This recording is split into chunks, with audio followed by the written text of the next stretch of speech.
En ce moment même, on a les dirigeants des 2 économies les plus puissantes du monde qui sont, assis autour d'une table en Chine. Ouais, on pourrait penser que toute la planète a les yeux rivés sur eux en fait. C'est clair, mais en réalité, les marchés financiers regardent complètement ailleurs. Ils fixent un peu frénétiquement une minuscule bande d'eau au Moyen-Orient. Absolument. Ils sont juste terrifiés à l'idée qu'un simple blocage maritime fasse dérailler toute l'économie globale. Et ça avant même que le sommet sino-américain soit terminé. C'est fou quand on y pense. Et bonjour tout le monde, on est le mercredi 13 mai 2026, bienvenue dans cette nouvelle analyse détaillée. Et c'est un peu le paradoxe de 2026, tu vois. L'attention politique se porte sur les immenses réunions au sommet, mais la vraie vulnérabilité de notre système, elle se cache dans les goulots d'étranglement logistique. Exactement. Les décisions prises dans des salons hyper luxueux à Pékin ou à Washington, elles sont très vite rattrapées par la réalité physique, genre le transport, de l'énergie. Tout à fait. C'est la base matérielle qui prime à la fin. Donc notre point de départ aujourd'hui, c'est le Florida Roundup. C'est une synthèse quotidienne ultra dense de l'actualité mondiale. Une vraie mine d'or pour comprendre ce qui se trame. Et la mission de notre exploration, c'est de relier les points. On va voir comment des événements apparemment isolés sont en fait hyper connectés. On parle de sommet présidentiel, de licenciements dans la tech, de crise sanitaire et même de la Coupe du Monde. Un beau programme, ouais. Tout est lié en fait. Ok, décortiquons tout ça. Commençons par ce fameux sommet en Chine. L'ancien président américain, Donald Trump, élabore pour rencontrer Xi Jinping. Avec un menu diplomatique assez lourd, hein. Intelligence artificielle, Taïwan et bien sûr l'escalade au Moyen-Orient avec l'Iran. Et au moment exact où ils discutent, Vladimir Poutine annonce le test réussi du missile nucléaire intercontinental russe Sarmat, un truc décrit par Moscou comme le missile le plus puissant du monde. Si on relie ça à la situation globale, la chronologie de ce test n'a absolument rien d'aléatoire, tu t'en doutes. Bah oui, c'est une partie des jets qu'en 4D jouée sur un volcan, ce truc. Est-ce que le timing de ce test, c'est une démonstration de force délibérée au moment où les États-Unis et la Chine essayent de redéfinir l'équilibre mondial? C'est exactement ça. Un missile balistique intercontinental, ou ICBM, c'est pas juste une arme, c'est surtout un outil de communication diplomatique massif. Un porte-voix plutôt bruyant, ouais. Grave. Le Sarmat, il a la particularité de pouvoir transporter plusieurs têtes nucléaires indépendantes. Elles sont carrément conçues pour contourner les systèmes de défense antimissiles modernes. Ah oui, donc c'est pas juste pour faire joler dans un défilé. Non, pas du tout. En annonçant la réussite de ce test précisément pendant ce sommet sino-américain, Moscou s'impose à la table. Ils disent en gros, ne vous fatiguez pas à diviser le monde en deux, on est toujours là. On est toujours capable de renverser l'échiquier, quoi. Je fais une petite pause ici parce qu'il faut être hyper clair. Le Florida Roundup rapporte ses actions politiques et nous, on les analyse de manière totalement impartiale. Oui, c'est fondamental de le rappeler. On ne prend absolument pas parti pour la politique américaine, chinoise ou russe. Notre but, c'est juste d'exposer les faits, de comprendre la mécanique des leviers de pouvoir sans cautionner qui que ce soit. Exactement. On observe la physique de la géopolitique, en quelque sorte. Et justement, cette volonté de peser sur les événements se retrouve dans les discussions sur le Moyen-Orient. Ce qui nous amène à l'Iran. Et c'est là que ça devient vraiment intéressant. Parce que les discussions débouchent directement sur le point de rupture le plus immédiat de la planète, le détroit d'Ormuz. Le rapport souligne que l'Iran menace de riposter militairement en cas d'intervention étrangère dans le détroit. Et la réaction est instantanée. Les compagnies maritimes et énergétiques renforcent leur sécurité à fond. Et les marchés pétroliers sont sous pression directe. Pour bien visualiser, le détroit d'Ormuz, c'est pas un immense océan tranquille, hein. Ah non, c'est un goulot d'étranglement minuscule. Voilà, c'est comme la veine jugulaire de l'énergie mondiale. C'est hyper étroit. Il suffit d'une petite pression dessus, juste un doigt, et tout le système s'étouffe. Les prix à la pompe explosent. Et le pire, c'est que cette pression, elle n'a même pas besoin d'être un vrai blocus militaire. Une simple menace suffit à tout paralyser. Et le pourquoi est très simple. Ça passe par les assurances. Ah, les fameuses primes d'assurance maritime. Ouais. L'économie moderne, elle tourne en flux tendu. On ne stocke plus rien. Donc, quand il y a une menace sur Hormuz, les assureurs paniquent. Ils classent la zone en risque de guerre et multiplient les primes par 10 ou 20 du jour au lendemain. Donc avant même qu'un seul coup de feu soit tiré, paf, le coût pour transporter un baril de pétrole crève le plafond. C'est ça. Et les armateurs préfèrent dérouter leurs navires, ça rallonge les trajets de plusieurs semaines, ça brûle plus de carburant et ça réduit le nombre de bateaux disponibles dans le monde. Et là, c'est l'effet domino absolu. Le pétrole monte, l'essence monte, mais pas que. Si le fret maritime coûte plus cher, tout coûte plus cher. Des baskets au smartphone. C'est l'inflation importée par excellence. Et les banques centrales sont alors obligées de maintenir des taux d'intérêt super élevés pour calmer le jeu. Donc une simple phrase menaçante au Moyen-Orient se transforme en un vrai risque de récession globale. Et ce ralentissement, c'est pas qu'une théorie pour les économistes, on le sent déjà. Totalement. La pression fait déjà craquer les institutions de l'intérieur. Ouais, prenons la tech, par exemple, le secteur intouchable. Notre source indique que LinkedIn, qui appartient à Microsoft, prépare la suppression de 5% de ses effectifs. Et les raisons officielles sont classiques, coûts élevés, ralentissement des marchés, et bien sûr, la montée en puissance de l'intelligence artificielle. Alors là, je suis désolée, mais j'ai un vrai doute.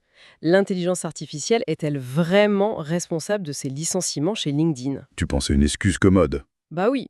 Est-ce que l'IA, c'est pas juste le nouveau grand méchant loup qu'on brandit pour masquer une mauvaise gestion? Pendant les années fastes, ils ont embauché à tour de bras. Cela soulève une question importante, effectivement. La frontière entre l'innovation technologique et l'opportunisme financier est hyper poreuse en ce moment. C'est beaucoup plus stylé de dire aux actionnaires on pivote vers l'IA plutôt que de dire on a trop embauché, on n'a plus d'argent parce que les taux d'intérêt ont monté. C'est clair. Partout, les institutions craquent.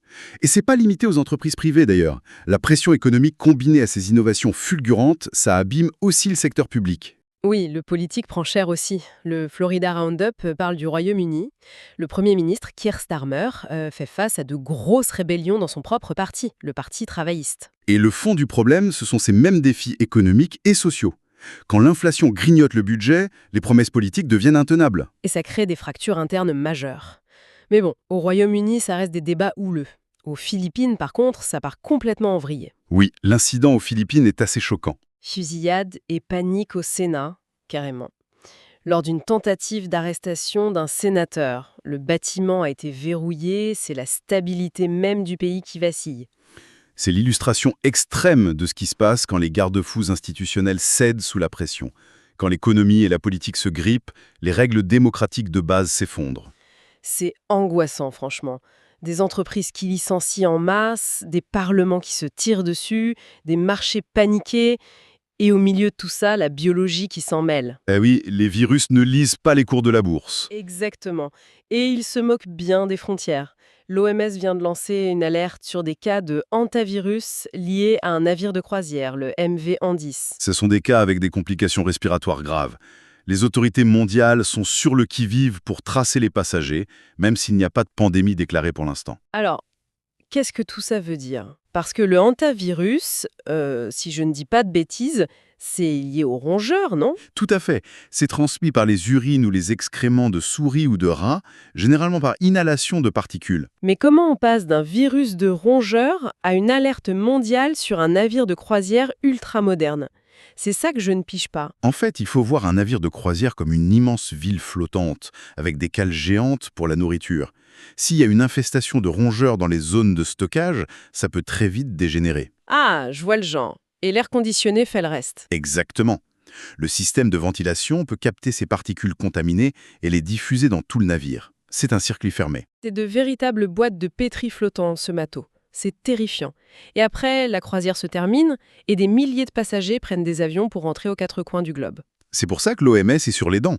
La surveillance immédiate et le traçage des voyageurs, c'est le seul moyen d'avoir une longueur d'avance. Mais ils doivent faire super attention à la façon dont ils en parlent, non? Oh que oui, c'est un équilibre hyper délicat dans leur communication.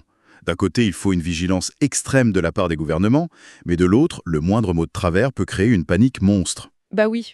Surtout avec les marchés qui sont déjà au bord de la crise de nerfs à cause d'Ormuz. Si on leur dit « alerte respiratoire mondiale », tout s'effondre. Les secteurs du tourisme et de l'aviation plongeraient en quelques minutes, donc l'OMS gère autant le risque biologique que le risque psychologique. Bon, je sais pas pour toi, mais moi j'ai besoin de respirer un peu.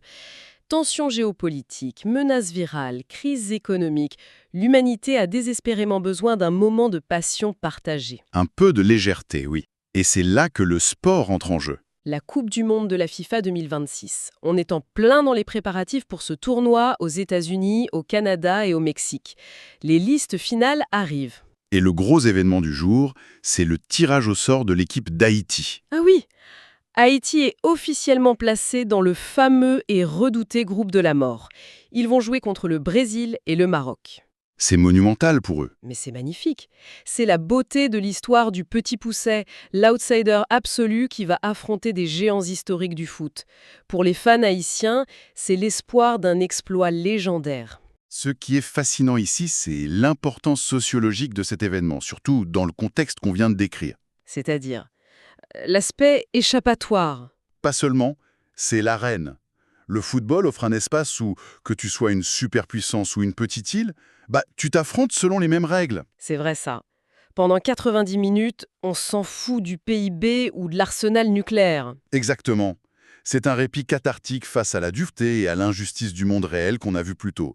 Sur le gazon, il y a 11 joueurs contre 11 joueurs, un ballon, et c'est tout. C'est super beau vu comme ça. Bon, si on fait le bilan de notre exploration, on est parti de la salle de réunion hyper tendue entre Trump et Xi Jinping en Chine, On a croisé le missile Sarmat de Poutine au passage. puis on a vu les sueurs froides des marchés mondiaux paniqués par le détroit d'Ormuz, ce qui nous a amené à la fragilité de nos institutions avec les licenciements chez LinkedIn et les crises politiques au Royaume-Uni et aux Philippines. Sans oublier le petit détour par laquelle infesté du MV Ondus avec l'OMS en alerte. Pour finalement atterrir sur un terrain de football nord-américain avec l'équipe d'Haïti.